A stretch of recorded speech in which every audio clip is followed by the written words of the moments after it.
Well, the project started with Adam and I talking about how we could collaborate. That was one of the early things, was having a chance to work with a colleague and being drawn to similar kinds of research questions, particularly between history and studies in religion. So the project was really a meeting of minds around digital humanities to start with, but also thinking about topics in the religious life of Queensland today that perhaps weren't very well documented, and how we can look at those subjects and issues in a historical context, but then bringing it through into the present with a very strong contemporary feel.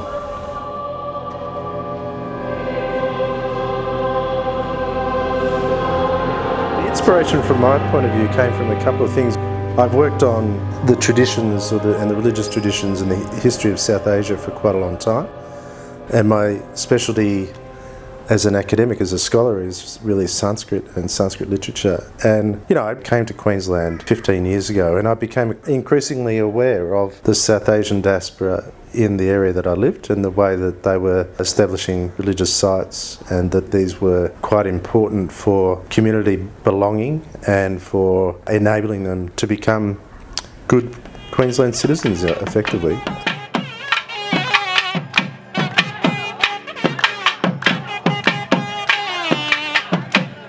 A third element to it was to try to, when people think of religions, they often think of doctrines, and they think of dogmas, and they think of authority, and they think of, priests and ulama and, various sort of religious leaders. We didn't really want to tell the story that way. I mean, we wanted to tell it through how people experience community, how they experience their own religious identity, which is often adjacent to all of those other things around doctrine and authority and structure and so on. So it's what, in the study of religion, we often call this the lived experience approach.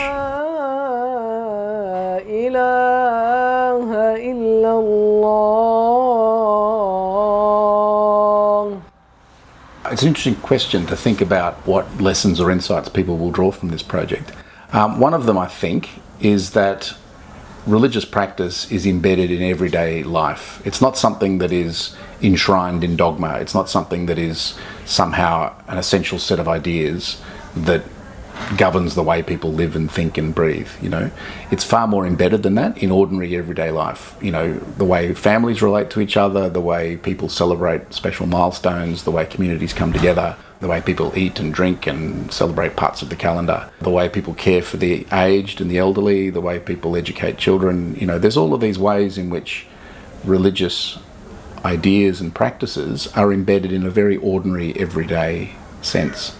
And I hope people use our website in order to come to grips with that a bit. It's not an external threatening thing. It's actually just an ordinary part of life for many, many Queenslanders from many different backgrounds, with many different, on the surface of it, very many different belief systems. I think an important way in which our website is going to be used is in the classroom. It responds directly to some of the learning activities in the Studies in Religion curriculum. So what we hope is that students are able to then do research in an accessible format into the way communities fulfil their religious dimensions.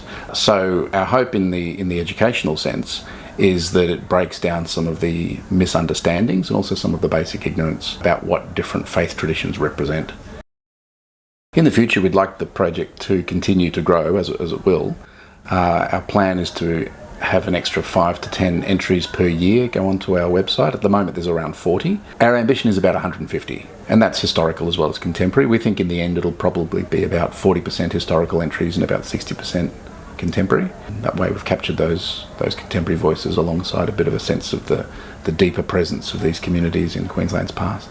But over the years to come, we'll have PhD students and honours students, as well as other contributors, continuing to work on content. And I think people who are interested in the subject can, get in touch with the project and just be a part of the conversation as the website continues to grow and expand. The effects of the research, or what we were hoping, is to improve the religious literacy of, people about what religious groups do, and maybe reduce some fear and eliminate some misunderstanding, because the diversity is not going away.